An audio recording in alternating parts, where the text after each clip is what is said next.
Intel's Mobileye division now with a pretty big announcement today. It's testing a fleet of self-driving cars right here in New York City. Well, earlier today, Rick Newman got a chance to speak with Mobileye CEO Adnan Shashua about this initiative. Let's listen to what he had to say. New York is challenging in many respects. Lots of jaywalkers, pedestrians that not obey traffic rules. Very, very different types of road users like horse carriages and all sorts of rickshaws and things like that. Very aggressive driving, very assertive driving behavior from other road users, which makes, construction. You have constructions all the time, everywhere, and it's changing. You have the parked cars that are obstacles. Every few hundreds of meters, you have an obstacle, kind of a double parked car that the AI needs to make a decision whether it's an obstacle that needs to be overtaken, or a car in a traffic jam, which is very, very difficult for an AI to make. So all of this together makes it a tremendous challenge to drive through New York City, and you have also tunnels. It's also part of the experience. So in totality, it's a very, very challenging territory. And as part of our expansion, we have testing in Jerusalem, in Tel Aviv, in Munich, in Detroit, in Tokyo, in Shanghai, later in the year also in Paris. New York City is really a prime location from a technological challenge point of view. And it was very, very important for us to do this battle testing here in New York City. So there are some self-driving systems on the market today. It's at the most, it's at what's known as level 2. That's out of 6 levels. So we don't really have completely self-driving cars yet. What technology, what barriers do you still need to break through to get to higher levels of autonomous vehicles? I don't think that there is a scientific breakthrough to make, but it's kind of a technological, from an integration point of view, achieving scalability, achieving a cost point in which you can then become ubiquitous and scale. How do you go and map?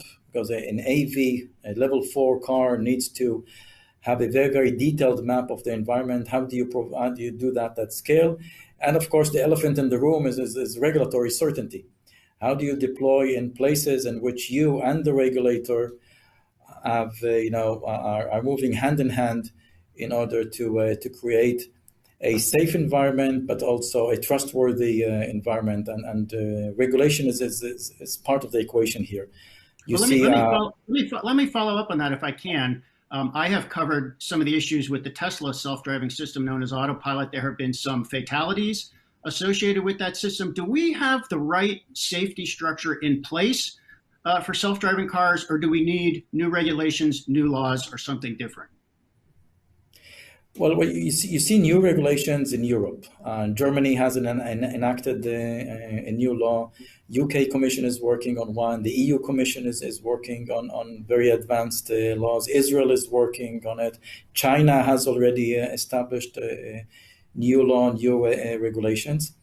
US is a bit different. There is federal level, state level.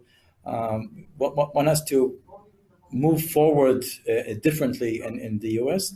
But from a worldwide perspective, you see that there is huge regulation, change undergoing, to enable deployment of level 4 vehicles.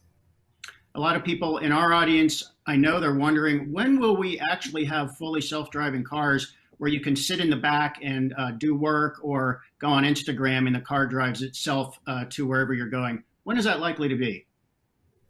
So from a robotaxi perspective, so ride-hailing, ride-sharing, and limited quantity in few cities, this will start in 2022. We will start middle 2022 in Tel Aviv, Jerusalem, Munich. Munich is going to be a prime location for us. We have already achieved very advanced permits for testing, and we'll start working on permits for removing the driver from the equation. So those will start in, say, middle to end of 2022, and then we'll scale accordingly to what happens on the ground. I believe from a consumer point of view, not a ride-hailing, ride-sharing, but buying a personal car, we have contracts underway with very, very interesting car makers for the 2024-2025 timeframe, in which a level 4 vehicle can be purchased by a consumer at really a very, very reasonable add-on cost. Level 4 is basically full self-driving. What will that add-on cost be when this starts to hit the market at scale? Well, let's see. The Tesla Autopilot, as far as I know, is about $10,000, right? So this is a good ballpark. I'll say it will be somewhat more expensive, but this is a reasonable ballpark to have as a reference to what would a level 4 add-on system would cost.